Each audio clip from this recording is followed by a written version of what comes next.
Thank you. Well, tonight, 13 Investigates continues its ongoing fight to strengthen the protection of children in southern Colorado. Our team has uncovered dozens of policy violations by the Pueblo County Department of Human Services in child death and abuse cases. In the midst of our investigation, a mysterious resignation at the top in the days leading up to our reports. Chief investigative reporter Chelsea Brentzel digs deeper into our 13 Investigates special report, Failure to Protect. Aiden Seeley, Ayana Perez, Chassie Petrolongo, and an unidentified 2-month-old. These are 4 of the children who died while in the care of people who were supposed to protect them. There was another unidentified 9-month-old who was near death but survived. And in all of these cases, the state found the Pueblo Department of Human Services failed to follow their own policies. July 2009, Pueblo police find 9-month-old Ayana Perez dead in a garbage can, killed by her own cousin. This state report shows the Pueblo County Department of Human Services knew about possible physical abuse involving Ayana's siblings before her death. The Colorado Department of Human Services found Pueblo DHS did not assure that all of the necessary child protection investigations were completed. Ayana's grandmother hasn't forgiven the agency for how they handled her case. And I'm always going to be angry at that system, because that system, I believe, failed my granddaughter. October 2012, Pueblo DHS caseworkers are called to Parkview Medical Center for a 2-month-old baby with several bruises on her body and trouble breathing. State records show the 2-month-old girl died 2 days later from injuries consistent with shaken baby syndrome. A judge sentenced the mother's boyfriend, Bill Martinez, to 8 years in prison for child abuse negligent cause of death. The state found that Pueblo County caseworkers knew about abuse allegations involving children in that family in the months and even years leading up to the baby's death, but they did not properly investigate.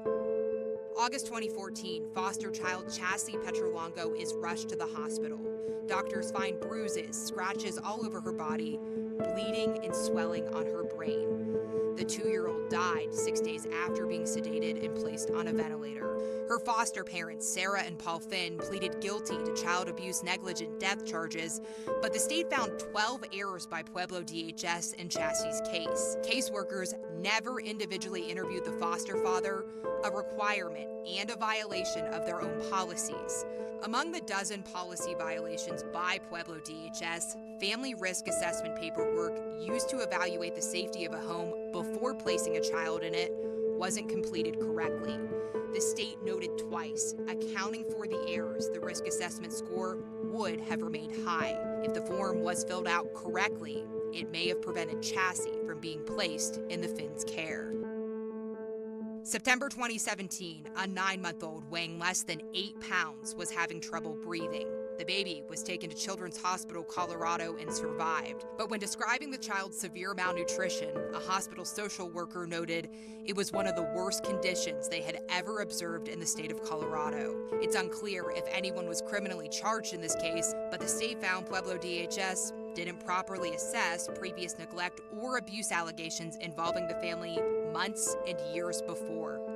September 2020, 15-month-old Aiden Seeley allegedly murdered and tortured after being in the Pueblo DHS foster system for less than 2 months. Foster mother Daisy Spinuzzi and her boyfriend Ramondo Jones are both in jail, charged in connection with Aiden's killing and abuse. 13 Investigates uncovered Pueblo County violated its own policy by approving the boyfriend as a caregiver despite being arrested for domestic violence. Devastating what took place, the abuse and the torture of this little boy. We analyzed State Department of Human Services investigations of 5 egregious child abuse and death cases in Pueblo County's DHS system from 2009 to 2017. In those 5 cases alone, the state found at least 24 times where Pueblo DHS failed to follow their own policies meant to protect vulnerable children from abuse.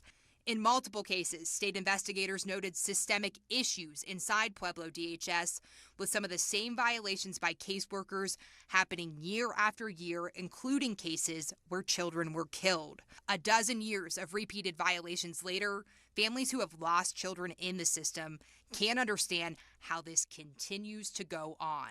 Somebody needs to be held accountable for this. Somebody has to answer for all this. This is an issue that can no longer lay in the shadows anymore.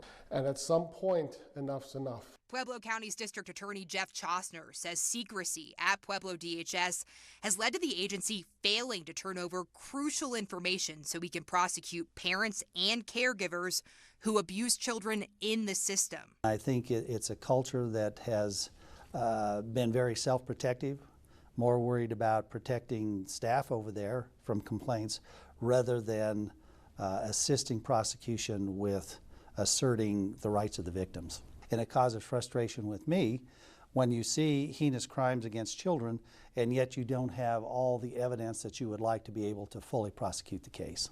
13 Investigates has been asking Pueblo DHS questions about their system since October of last year. But last week, 3 days after we asked Director Tim Hart for a sit-down interview, he abruptly resigned, sending in this resignation letter months ahead of his planned retirement. When we asked county leaders the reason behind the early departure, they declined to provide an answer. The chair of the Board of County Commissioners wouldn't acknowledge systemic issues inside Pueblo DHS, but he did agree to talk about changes being made at DHS. This involves training staff on why the reforms are taking place, while providing better results for the citizens and youth that we serve. How can the county ensure the safety and well-being of kids in light of what we're talking about? I think having good internal controls, having good systems in place, having and ensuring that we are constantly seeking Improvements that could have helped Aiden Seeley in 2020, Chassie Petrolongo in 2014, and Ayanna Perez in 2009. Everything would have been different. Everything would have been different. She would be alive today. She would. Pueblo County officials say anytime a child is hurt or is in danger, it is deeply troubling. They tell 13 Investigates many actions have been taken to ensure that the highest degree of accountability and protection are in place. Tonight at 10, new details from the Pueblo County Commission chair on what those specific changes are. For 13 Investigates, I'm Chelsea Brensel.